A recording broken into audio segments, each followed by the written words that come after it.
Thanks so much for coming today. It's my pleasure to be here and talk to you. You're welcome to take notes. There will be a quiz later on.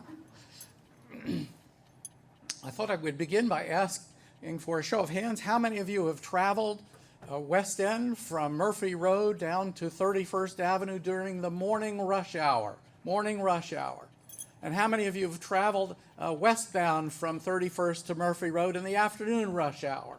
All right, so we have many experienced people here, and you'll be able to help me out during the talk today. Next slide, please.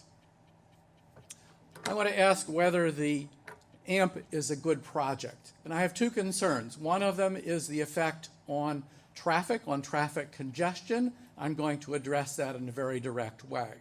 And my second concern is about the level of convenience offered by this proposed bus service. And the place to begin is with a look at the map. The proposed project is 7.1 miles from St. Thomas Hospital over to 5 points in East Nashville. It is to be in two dedicated lanes, exclusive bus lanes from St. Thomas Hospital to Fifth Avenue on Broadway. Then it turned, and there the loading platforms are in the middle of the street, and people will use bus doors on the left of the vehicle.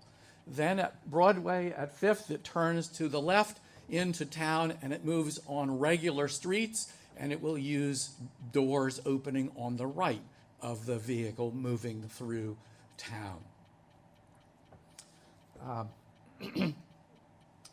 In the design of a bus service, there is a basic trade-off between the number of stops a bus makes and its speed over the course of the trip. So a bus which makes relatively few stops will be faster, and a bus which makes frequent stops will be slower. That's a fundamental idea here behind having the stops be every half mile. The BRT light on Gallatin Road, the stops are about 1/8 of a mile apart. Here they're a bit closer together, but on a local bus service, the stops, there tend to be 6 to 8 opportunities to stop the bus at each blue bus stop sign along the way. So the trade-off then is between the convenience of the local bus with its opportunity to stop more frequently as opposed to the less frequent stops, but with the speedy bus of the faster bus with the stops which are a half mile apart. This makes for the possibility that some bus travelers will find it a faster trip to use the local bus. If your trip origin begins close to a blue bus sign, but far from the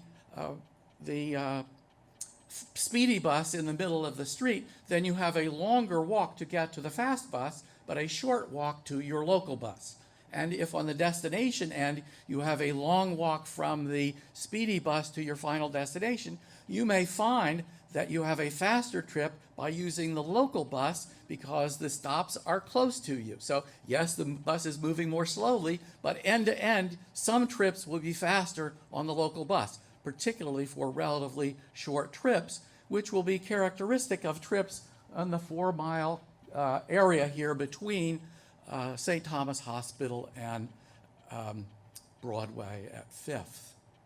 So this is a fundamental trade-off in the design of the bus service. The second, and the MTA plans to continue the local bus service at the curb. So the speedy bus, the rapid bus in the middle of the street, is an added service, while the local bus continues in the curb lanes to serve the local bus travelers of the kind that I saw. So these are two kinds of demands for bus services, and the different levels of bus service serve different kinds of bus riders. The MTA plans to scale back the frequency of the local bus service as they expand the bus service in the middle of the street, the speedy bus service. So there will be current bus riders who will find they have a less convenient bus service because the local bus will be coming less frequently with the arrival of the new bus. So that's the second comment. A third comment to note here is that the dedicated lanes provide the speedy bus. That speed has its primary effect during the peak hour, the rush hours. Off-peak, the local bus travels at the speed of traffic, but the speed of traffic is at pretty close to the speed that the rapid bus will be. So the speed advantages of the rapid bus are primarily during the rush hour. So those are three core ideas do you have any questions about these ideas? These are fundamental to understanding the choices in the design of the bus. So I'll pause. Okay, these are clear. I don't think these are difficult ideas, but they're very fundamental and important to understanding what's going on. Now, for those of you who have traveled inbound from Murphy Road to 31st Avenue, how many lanes of traffic are there in the morning rush hour as you go from Murphy Road down to 31st Avenue? 3 lanes. Everybody agrees 3 lanes, okay? And then in the outbound, from 31st to Murphy Road, how many lanes of traffic are there in the outbound direction? 3 lanes. Everybody's agreed 3 lanes. Okay, so the next slide. And just to emphasize that, I have a photograph here of the street. And this is from Google Earth. Isn't Google Earth wonderful? Okay, and what we have here are 3 lanes eastbound right here, and then we have a left-hand turn lane in the middle, and then 3 lanes outbound on the right-hand side. This is the street that you know and love. And this intersection right here where the sign is the Ackland Park Drive intersection. And the Ackland Park bus stop for the AMP service will be right here in this turn lane right in the middle. And it's 13 feet wide. It's a bit wider than this lane here.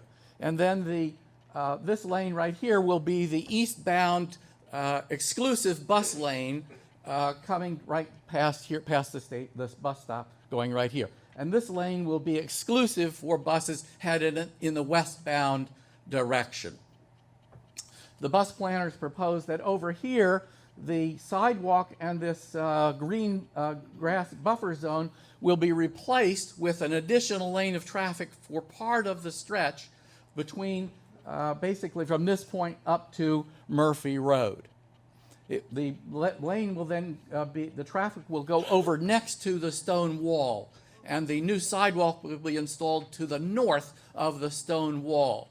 You'll notice here, I don't know how I arranged this, but there is an MTA bus here, and here is a bus stop, a bench for the bus stop for the local bus, which will continue with the new service. And as I thought about this, I wondered, how will people get on and off the local bus when this sidewalk is on the other side of the wall? So there is, I think, a bit of a problem there.